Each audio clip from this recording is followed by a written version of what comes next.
I don't remember learning that things fall when they aren't physically supported. By the time I have any memories, I had already learned to walk, which means I already had experience of falling down. I'm sure I probably pushed some things off tables that fell to the ground too. My experience of gravity has always been part of my life, so I have a hard time imagining a world without gravity. I remember seeing shows about astronauts on TV when I was little and being amazed when things didn't fall when the astronauts let go.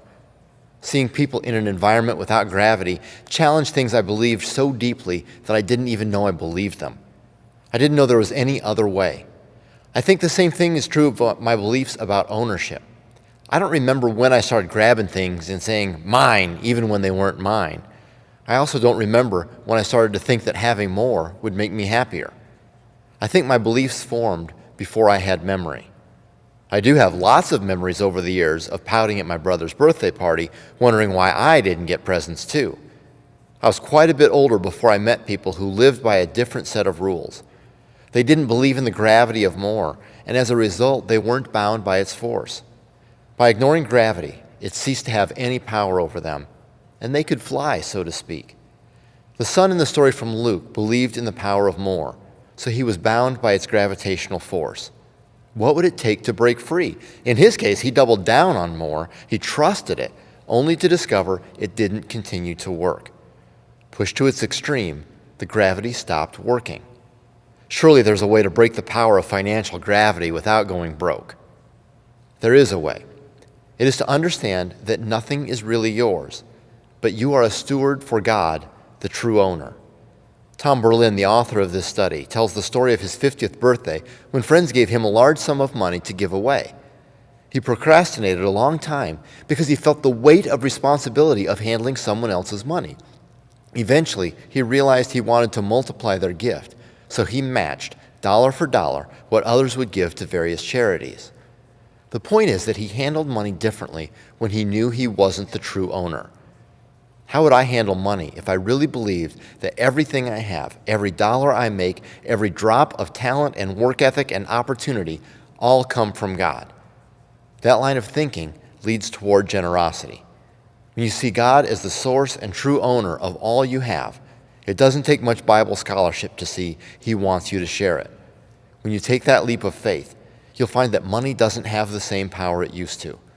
You break free from the power you had assumed was real and discover that it was only real because you believed in it. The generosity of Jesus is the model. Seeing how He lives challenges the way we live and shows us another way.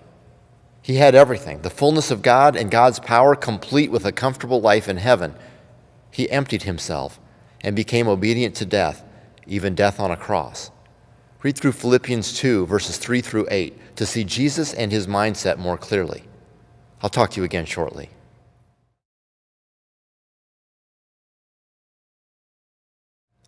Several years ago, the church I was serving inherited money equal to half of our annual budget. It would be like Ankeny First inheriting over $1 million. The people in our church council had known the donor. They knew what she valued, but they also knew that the world and the needs of the church were changing. We had members of the council who had their own philosophies about how they handled their personal finances that they wanted to apply to the church.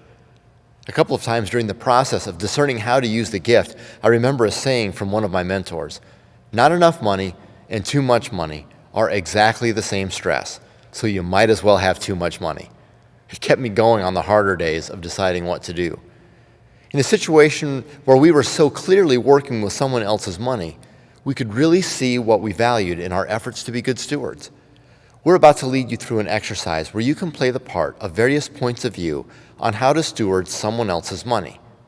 Sometimes it will expose an overdeveloped belief in the gravity of money, or it may challenge you to begin to disbelieve in the gravitational force money exerts. I hope it helps you imagine a world where the things we've taken for granted as a given can be examined. I hope you'll see clearly what it is that you value as you seek to steward the money God has entrusted to you.